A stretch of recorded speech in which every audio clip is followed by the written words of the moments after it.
Good evening बच्चों। आज हम चैप्टर 7 जीवों में विविधता के कुछ शॉर्ट आंसर टाइप क्वेश्चंस करेंगे। आपने ये याद करने हैं और कॉपी में भी करने हैं। जीवों के वर्गीकरण के लिए सर्वाधिक मूलभूत लक्षण क्या हो सकता है? कोशिका की संरचना सबसे मूलभूत लक्षण है। जीवों के प्रारंभिक विभाजन के लिए किस मूल लक्षण को आधार बनाया गया था जो बाद में रिजेक्ट हो गया था? उनके रहने के स्थान के आधार पर सबसे पहले उनका वर्गीकरण किया गया था। किस आधार पर पौधों व जंतुओं को एक दूसरे से भिन्न वर्ग में रखा जाता है? इसका सबसे मेन पॉइंट है कि प्रकाश संश्लेषण जो कि पौधों में होता है और जंतुओं में नहीं होता। दूसरी एक डिफरेंस क्या हमने पढ़ा है कि जो कोशिका भित्ति है वो पौधों की कोशिकाओं में होती है और जंतु कोशिकाओं में नहीं होती। उसके बाद है द ओरिजिन ऑफ स्पीशीज़ नामक पुस्तक किसने लिखी? चार्ल्स डार्विन ने। मोनेरा जगत को आर्कीबैक्टीरिया तथा यू बैक्टीरिया में किसने विभाजित किया? कार्ल वोस ने विभाजित किया था। और सभी जीवों को 5 जगत में किसने वर्गीकृत किया? ये हमने पढ़ा रॉबर्ट विटेकर ने। और वो 5 जगत क्या क्या थे? मोनेरा, प्रोटिस्टा, फंजाई, प्लांटी और एनिमेलिया। उसके बाद है हमारा नेक्स्ट क्वेश्चन, मोनेरा व प्रोटिस्टा के वर्गीकरण का बेस क्या है, आधार क्या है? कोशिका का प्रकार। मोनेरा में जो कोशिकाएं हैं वो प्रोकैरियोटिक होती हैं और प्रोटिस्टा में यूकैरियोटिक होती हैं। नेक्स्ट क्वेश्चन, फंजाई पोषण के लिए गले सड़े कार्बनिक पदार्थों पर निर्भर करती है। Most of the fungi, not all. तो इसीलिए इन्हें क्या कहा जाता है? इनका पोषण किस प्रकार का होता है? मृतजीवी पोषण होता है। एक कोशिकीय फफूंदी का उदाहरण यीस्ट है जो बेकिंग में यूज होता है। कवक व नील हरित शैवाल स्थायी अंतर संबंध बनाकर एक प्रकार के जीवों का निर्माण करते हैं, उनको लाइकेन कहा जाता है। और लाइकेन मैंने बताया था क्लास में, लाइकेन को प्रदूषण सूचक भी कहा जाता है क्योंकि जहाँ प्रदूषण होगा वहाँ लाइकेन नहीं पाए जाएंगे। ये प्रदूषण रहित स्थानों पर उगते हैं, ये पत्थरों पर, पेड़ की छाल पर कहीं भी उग सकते हैं। फंजाई की कोशिका भित्ति किस पदार्थ की बनी होती है? ये एक काइटिन नामक पदार्थ की बनी होती है जो कि एक शर्करा है, जटिल शर्करा है। प्रोटिस्टा में गमन के लिए कौन सी संरचनाएं पाई जाती हैं? एक जगह से दूसरी जगह जाने के लिए प्रोटिस्टा में क्या क्या आते हैं? जैसे अमीबा है, पैरामीशियम है, युग्लिना है। तो इनमें सीलिया, फ्लैजिला, शूडोपोडिया, जिनको हिंदी में कूटपाद कहते हैं।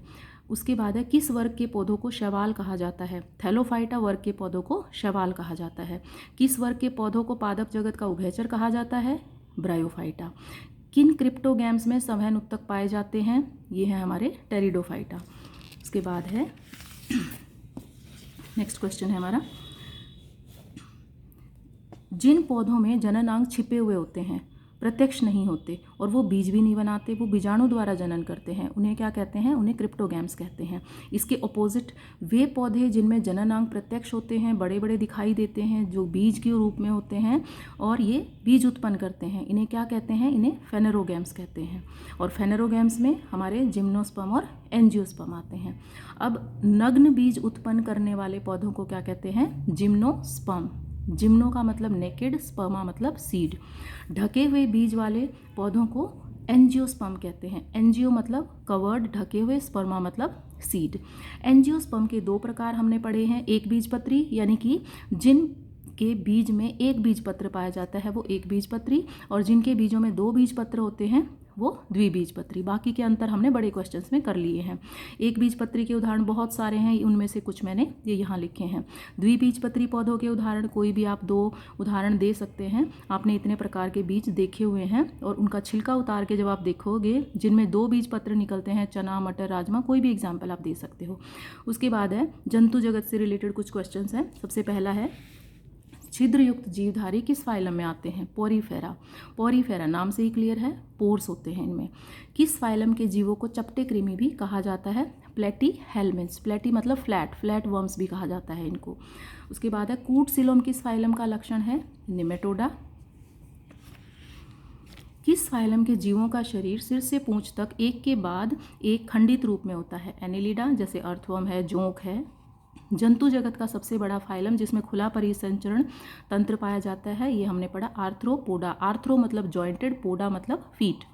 कांटेदार त्वचा वाले जीव इकाइनोडर्मेटा। इकाइनस मतलब कांटेदार, डर्मा मतलब त्वचा। इनकी त्वचा कांटेदार होती है और इनमें कैल्शियम कार्बोनेट का कंकाल पाया जाता है। किस मछली में कंकाल केवल उपास्थि का बना होता है? शार्क।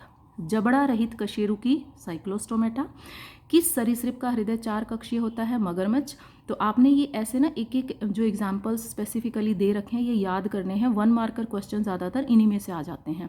अंडे देने वाले स्तनपाई एकिडना और प्लेटिपस। वैसे हमने पढ़ा है स्तनपाई बच्चों को जन्म देते हैं, और एक स्तनपाई जो अविकसित बच्चों को जन्म देता है और फिर उनको अपने पाउच में रखता है, कैंगरू। वैज्ञानिक नाम पद्धति किस वैज्ञानिक ने दी? कैरोलस लीनियस ने। दुग्ध ग्रंथियां, त्वचा पर बाल, तेल ग्रंथियां, ये किस वर्ग के लक्षण हैं? ये स्तनपाई वर्ग के लक्षण हैं। उसके बाद है पक्षी और स्तनपाई क्या होते हैं? समतापी होते हैं। इनके शरीर का तापमान, ये अपने शरीर का तापमान चाहे कोई भी सीजन हो बनाए रखते हैं, चेंज नहीं होता। मनुष्य का वैज्ञानिक नाम क्या है? होमोसेपियंस। मैंने 4-5 और वैज्ञानिक नाम क्लास में कराए हैं, तो आप ये सारे क्वेश्चंस कॉपी में भी करोगे और याद भी करोगे। Thank you.